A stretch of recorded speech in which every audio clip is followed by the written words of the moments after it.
बिस्मिल्लाहिर्रहमानिर्रहीम। शाम सीरिया पर इसराइल ताबड़तोड़ हमले क्यों कर रहा है?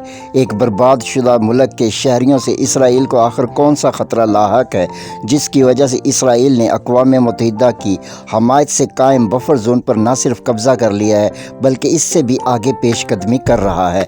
आखिर वो कौन सी वजूहात हैं कि जिनकी वजह से इसराइल बैनुल अक़वामी सरहदों और कवानीन को पामाल कर रहा है? इसराइल ने तो महज सिर्फ ये ऐलान किया है कि इसराइल अपने शहरियों की हिफाजत और तहफ़्फ़ुज़ की खातिर प्रीएम्प्टिव स्ट्राइक कर रहा है। याद रहे कि इसराइल अब तक 450 से ज़ायद शाम पर हवाई हमले कर चुका है। ये हमले शाम के किसी मखसूस इलाके पर नहीं किए गए बल्कि शाम के वसी तरीन इलाके पर इसराइल ने हवाई हमलों से शदीद तरीन बमबारी की। सवाल ये है कि बशर अल असद की हुकूमत ख़त्म होते ही शाम के शहरियों से इसराइल को कौन से ख़तरात लाहक हैं? अगर ये मुबीना ख़तरात इसराइल के लिए इस कदर संगीन नौइयत के थे, इसराइल बशर अल असद के होते हुए ये हमले क्यों नहीं कर रहा था? क्योंकि शाम का इलाका भी वही है, शहरी भी वही हैं। बल्कि पहले तो बशर अल असद जैसा शदीद तरीन दुश्मन इक़्तिदार में था, लेकिन अब तो मुबैना तौर पर जो हुकूमत शाम पर बनेगी वो हुकूमत बागियों के ज़ेरे असर होगी, जो यकीनी तौर पर मग़रब नवाज होगी। इस हुकूमत की इसराइल से इतनी शदीद दुश्मनी ना होगी जो बशर अल असद की थी। हमारे सवाल का जवाब इसी में पिना है।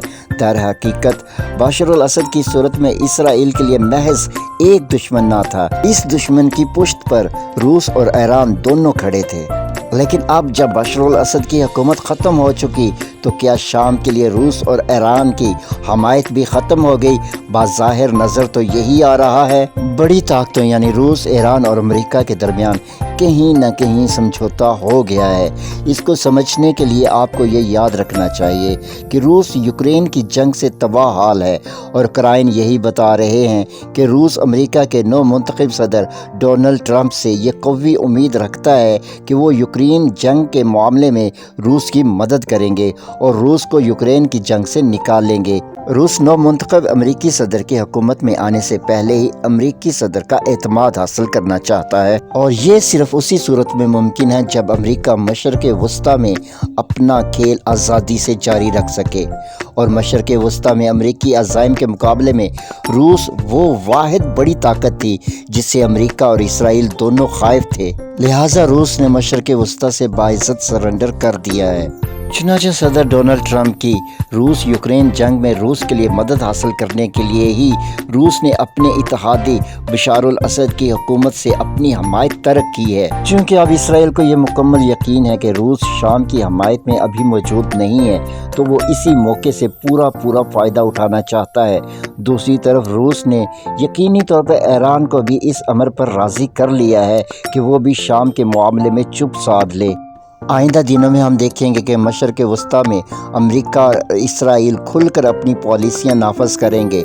चुनांचे मुस्तक़बिल करीब में शाम से जो ख़तरात इसराइल और अमेरिका को लाहक हो सकते थे, इसराइल ने इन ख़तरात को वक्त से पहले ही जड़ से उखाड़ दिया है।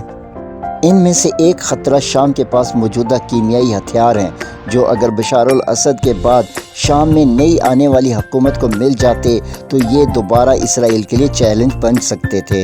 इसके अलावा इसराइल ये भी चाहता है कि शाम में नई आने वाली हुकूमत से पहले वो शाम का इंफ्रास्ट्रक्चर इस हद तक तबाह कर दे कि आइंदा कम अज़ कम 10 साल तक शाम को अपने अज़सर नौ तामीर के मसाइल से बाहर निकलने का मौका ही ना मिले।